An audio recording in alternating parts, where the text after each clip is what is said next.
We are the Guinea Pig Collective. All will be assimilated. Resistance is futile. Searching for old treasures, blowing off the dust.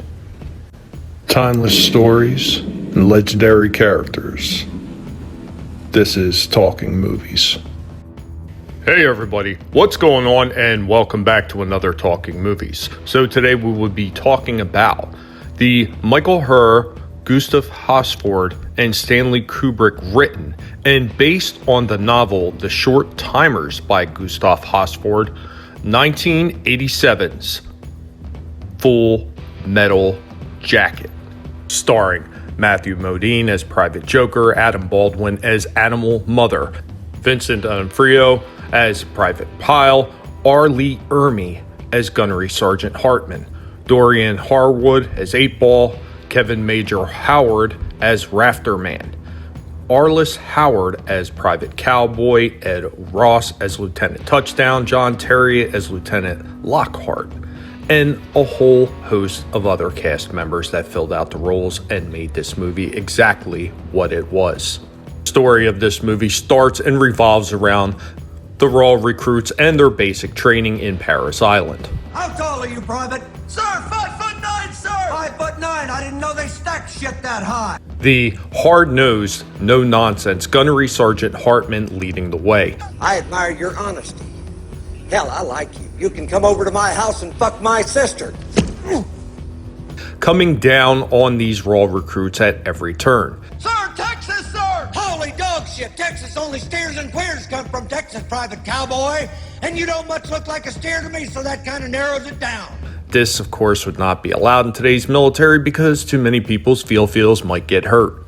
But during the time that this movie was set, this was actually still quite the norm for military training. Private Joker at every turn seems to find his way to irritate the gunnery sergeant, and Private Pyle's with his ineptness. Sir, because I'm too heavy, sir! Because you are a disgusting fat body, Private Pyle! Just seems to infuriate the gunnery sergeant to the point that he actually comes down so hard on Pyle. Do you suck dicks? Sir, no, sir! Bullshit, I'll bet you could suck a golf ball through a garden hose. Did your parents have any children that live? Sir, yes, sir! I bet they regret that. He eventually snaps and he winds up killing the gunnery sergeant and himself. I am in a world of shit. So after graduation, this movie pretty much follows Joker and some of the guys from that Paris Island group who wind up becoming part of a platoon. Story actually follows a small frame of time revolving around their tour in Vietnam. The movie shows some of the struggles that these soldiers actually underwent in Vietnam to a degree, and the end climactic battle is actually a single sniper who winds up taking out a lot of members of the platoon before she herself was taken out. This movie is not just about war, but it's also the effects of war on the soldier in particular, especially Joker, who is the main character who it is following throughout the entire movie. Now, of course, as always, we're going to get into some of the side notes. So, R. Lee Ermey went to director Stanley Kubrick and asked for the role of Gunnery Sergeant Hartman. In his opinion, the actors on the set were not up to snuff. When Kubrick declined, Ermey barked an order for Kubrick to stand up when he was spoken to, and the director instinctively obeyed. Ermey then got the role.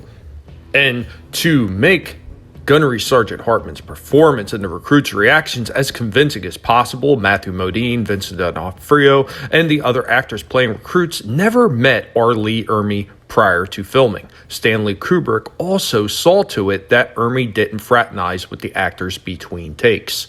Now, director Stanley Kubrick had nothing but praise for R. Lee Ermey's skills as a performer. Kubrick originally was going to write dialogue for Ermey's character himself, but he became so impressed with what Ermey improvised, he decided it was not necessary. He simply let him ad-lib, an act practically unheard of for a Stanley Kubrick film. Ermey's performances were so flawless that Kubrick only needed 2 to 3 takes to get his scenes filmed, which was also extremely rare for a Kubrick film. The only instance Ermey had to film more than 2 to 3 takes was in the jelly donut scene, which he claimed was filmed in 37 takes, to the point his voice kept disappearing from time to time. And according to Vincent D'Onofrio, the production schedule for the film was so drawn out that lead actor Matthew Modine got married, conceived a child with his wife, the child was born and then turned 1 year old, all during the course of filming. You're a real comedian. Well, they call me the Joker. Private Joker's shirt on Paris Island reveals that his real name is J.T. Davis. It is a deliberate reference to Specialist James T. Davis, the first officially recognized U.S. casualty in Vietnam who was killed in 1961. One scene in particular was actually cut from the movie. It showed a group of Marines playing soccer, but the scene was cut because a shot revealed they were kicking a human head and not a soccer ball. And Vincent D'Onofrio tore ligaments in his knee on the obstacle course due to the extra weight he had put on for this movie. And the role of 8 Ball was actually going to go to Denzel Washington at one time. There is a small banner on the wall in the conference room at the Da Nang base, and it reads, "First to go, last to know. We will defend to the death your right to be misinformed." God, that sounds like some of the things that are going on now around us. Oh, you seen much combat? I've seen a little on TV. And in the book, Sergeant Gurham, as he was known, isn't near as vulgar, but calls people into his office or the showers to beat them in private. He encourages other punishments, some worse, or orders the other recruits to perform.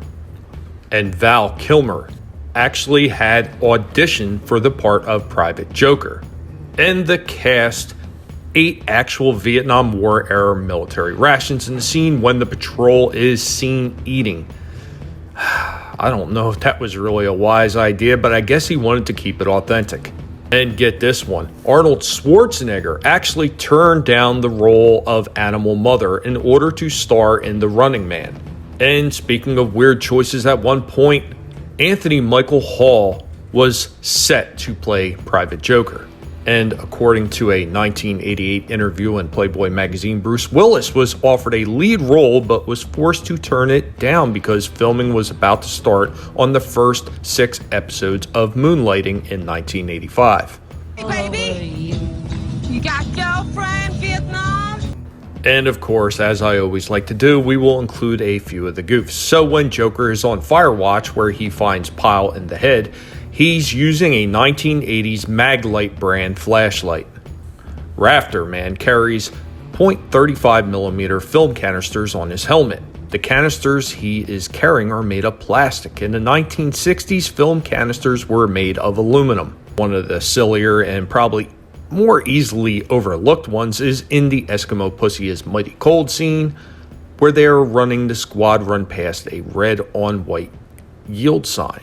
At the time this movie is set, the yield signs were the black lettering and an outline on a yellow background. In the first Vietnam scene, Joker and Rafter Man are sitting outside a 1980s style photocopy shop. And in the background of the graduation parade, modern parked cars are visible.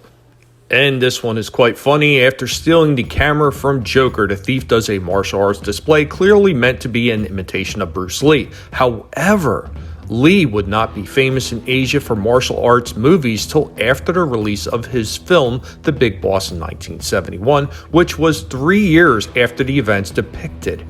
In fact, The Big Boss would not play anywhere close to Vietnam till 1973, when it was released in neighboring Indonesia.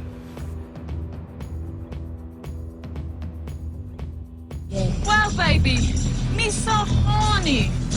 Me so horny. Me so horny. Me so horny. Me love you long time. Me so horny. Me love you long time. $5 each. Me sucky sucky. Sucky, funky, smoke cigarette in a pushy. She give you everything you want. Long time. Me love you long time. Oh, shit. This baby's hand look like she can suck the chrome off a trailer hitch. She said, no boom boom with soul brother. What the motherfucker? She said, soul brother, chupoku, chupoku. What is this, man? What you got there, Chief? Do you want number one, Funky? What we have here, little yellow sister, is a magnificent specimen of pure Alabama black snake, but ain't too goddamn buku.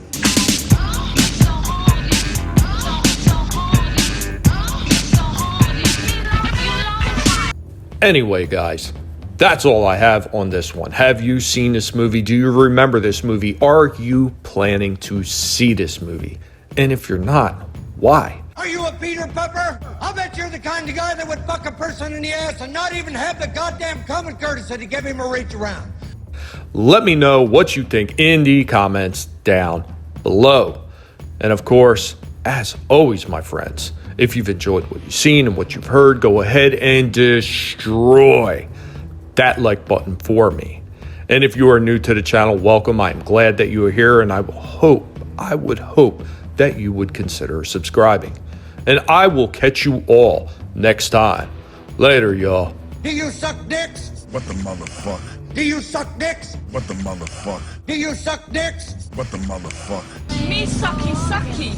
Now choke yourself. What is this, man? Do you want number one, Funky? Me sucky sucky. What is this, man? What the motherfucker? Sucky, Funky. Sucky sucky. Sucky sucky. Sucky, Funky. Sucky, Funky. No boom boom with soul brother.